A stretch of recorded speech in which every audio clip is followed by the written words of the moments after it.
अस्सलाम वालेकुम guys, welcome back to my channel. और आज 11 मुहर्रम में आशूरा ख़त्म हो गया और बहुत सुनसान हो गया क्योंकि लोग सब जो आए थे 10 दिन के लिए मेरे गांव में करारी में, जो यूपी में आता है, सब धीरे धीरे करके निकल रहे हैं क्योंकि कल आशूरा थी वो ख़त्म हो गई है। और हम भी निकलने की तैयारी कर रहे हैं, 1-2 दिन में हम भी निकल जाएंगे मुंबई की तरफ। पहले मैं ये बता दूँ, जो मैं खा रहा हूँ ये इसको कहते हैं शीरमाल, गोल सी होती है। और मुझे लगता है ये एक ऐसा खाना है जिसकी शेल्फ़ लाइफ बहुत होती है, 15 से 20 दिन तक।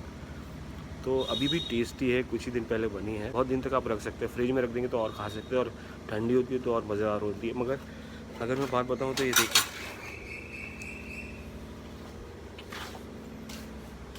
ये सब आशूर का सामान सब रैपअप होके इमामबाड़े से वापस आ गया है घर में और स्टोर रूम में जाएगा। 10 दिन होता है, उसके ख़त्म होने के बाद कितना सुनसान लगता है दिखाता हूँ मैं आपको।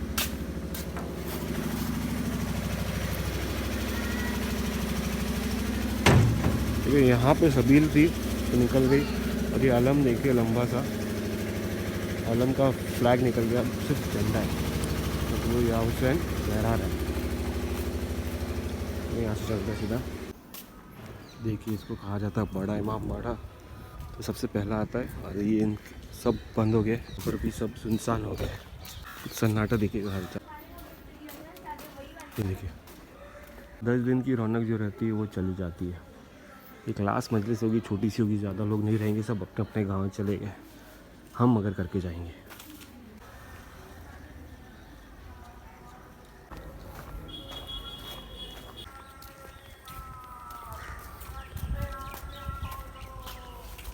नहीं 3 बार तो पीना है ये नमक वाले।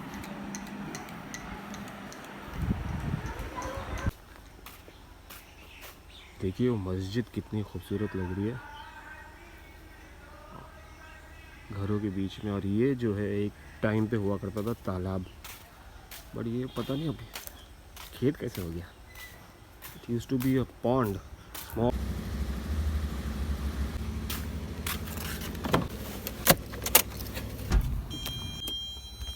अभी मैं जा रहा हूँ कब्रिस्तान में मजलिस होगी एंड इट्स नॉट वेरी फार।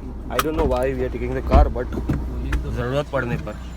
वादी सलाम में मजलिस है जनाब ज़ैनब के श्राइन में, जो यहाँ पर है करारी में। देयर आर 3 श्राइन्स, करबला इमाम हुसैन अलैहिस्सलाम को, हज़रत अब्बास का एक बना है और एक जनाब ज़ैनब का भी बना है। तो we are gonna visit tomorrow. यहाँ पर मेरे दादा की मजलिस है तो अभी जाएंगे, मौलाना शहाब पढ़ेंगे उसको।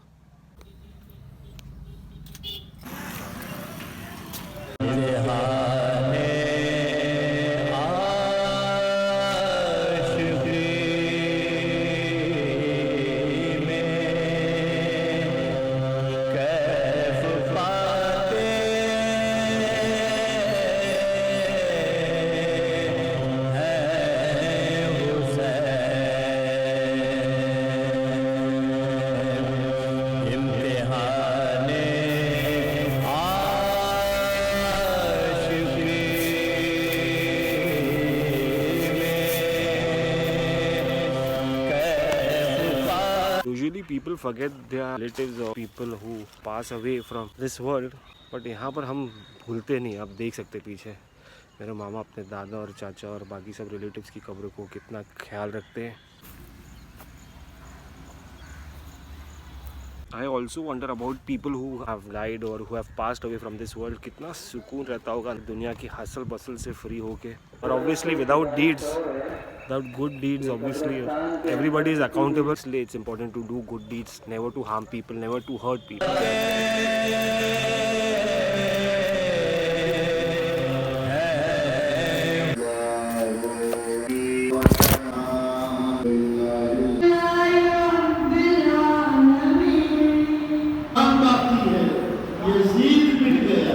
ज़ैनब का नाम बाकी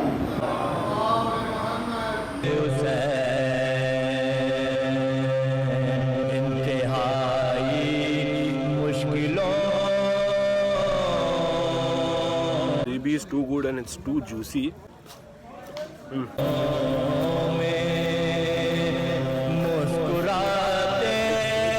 इंटरेस्टिंग चीज़ जो मैं बात कर रहा था कि लोग भूल जाते हैं मरने के बाद, हमारे इसमें याद किया जाता है। याद क्यों किया जाता है, एग्जैक्टली कैसा रहता है कि सबसे बड़ी चीज़ ये है कि सबसे पहले जब उसका इंतकाल होता है उसके बाद से उसकी याद में प्रोग्राम शुरू हो जाते हैं।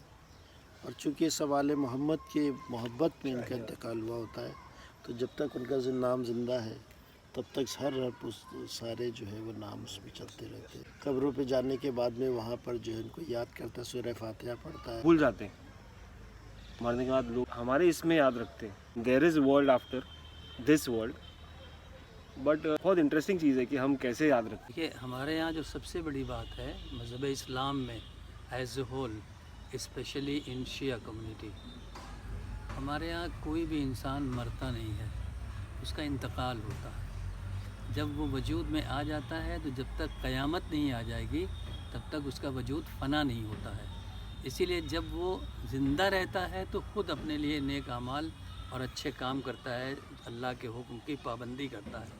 लेकिन जब उसका इंतकाल हो जाता है तो जो लोग उसके बाकी बचते हैं और जो उसके अच्छे अमाल बचते हैं, जो उसने ऐसे अच्छे काम कर दिए हैं कि जो लोगों के काम आए या दीन के काम आए, उसकी जज़ा उसको मिलती रहती है। ये हम लोग जो यहाँ बैठते हैं, कब्रों पे आते हैं, उनके लिए फातिहा पढ़ते हैं या रोज़ाना नमाज में उनके लिए दुआएं करते हैं, ये खैर जारिया हैं। क़यामत तक उनके लिए दुआएं करना, इस बात की दुआ करना कि परवरदिगार अगर उनसे कोई गुनाह हुआ है, गुनहगार तो हैं ही हैं, उनके गुनाहों को बख्श दे। और सबसे बड़ी दुआ की जाती है कि उनको आतिश जहन्नम से महफूज फरमा, हिफाजत फरमा, और आले पाक मोहम्मद सल्लल्लाहु अलैहि वसल्लम की और मोहम्मद साहब के साथ उनको महशूर फरमा।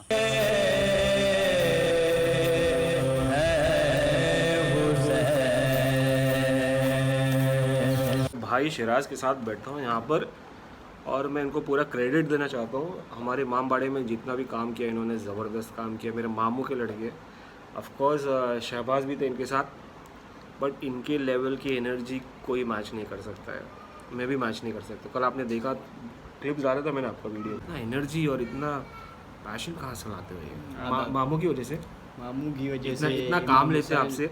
इमाम हुसैन का भी काम है, उनकी तरफ से एनर्जी आती है, उन्हीं का सब कुछ दिया हुआ है।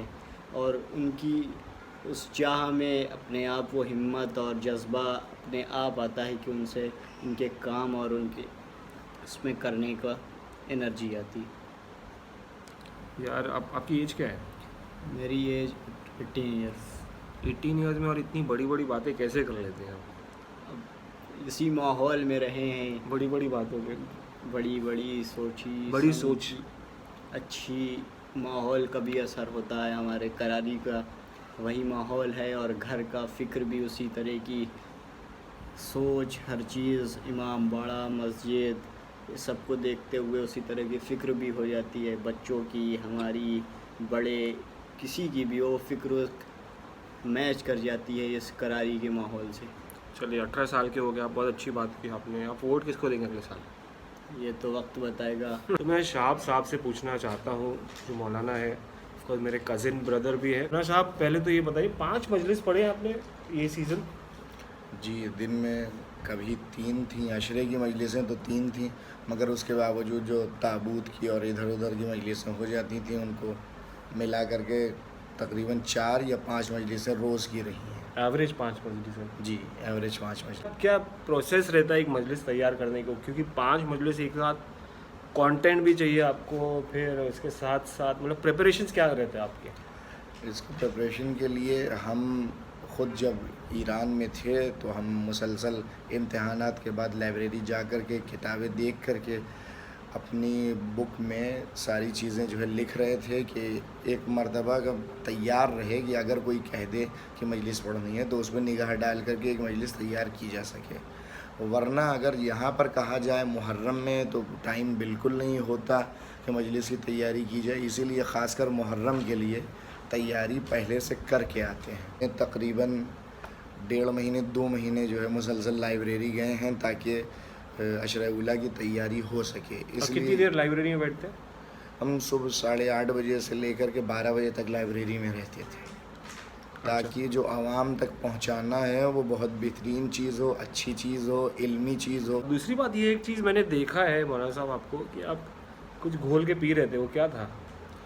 वो हमारे लिए दवा है, इसलिए कि जब इंसान दिन में 5 मजलिसें पढ़ेगा तो उसका गला ज़ाहिर सी बात है सालिम नहीं रहेगा, और ख़ुसूसन जब मसाइब का मरहला आता है तो इंसान अपने ऊपर कंट्रोल नहीं कर पाता, बेसाख्ता जो है वो चीखता है। तो इसी वजह से ईरान से हम एक दवा लेकर के आए थे, पाउडर है, वो कई चीज़ों से बना हुआ है, उसमें बालंगा भी है, ये हर्बल है। मौलाना साहब कितनी मसरूफियत रहती है, 5 मजलिस आसान नहीं है दिन का। अब मसरूफियत का अंदाज़ा इस बात से लगाया जा सकता है कि इन दिनों हमारी घर वालों से ठीक से बात नहीं हुई, वो सब ईरान में हैं, हम यहाँ हैं। सिर्फ इतनी बात हो पाती है कि ये बताओ घर में क्या किसी चीज़ की ज़रूरत है या नहीं है। जो भी हुआ दोस्त हैं उनसे कह दिया, उन्होंने ले आके दे दिया बस।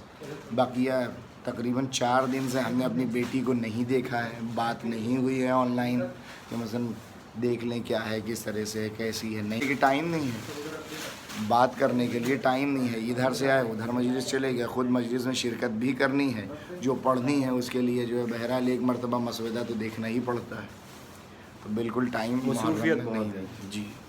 और अगले 2 महीने 8 दिन ऐसे ही होने वाला है कि बीच बीच में 2 महीने 8 दिन में तो बीच में वक्त मिलेगा, मगर ये कि उस तरह से तो नहीं मिलेगा। कई सफ़र हैं, उन सफ़र में भी जो है मुमकिन है बात हो ना हो, ये सारी चीज़ें भी रहती हैं।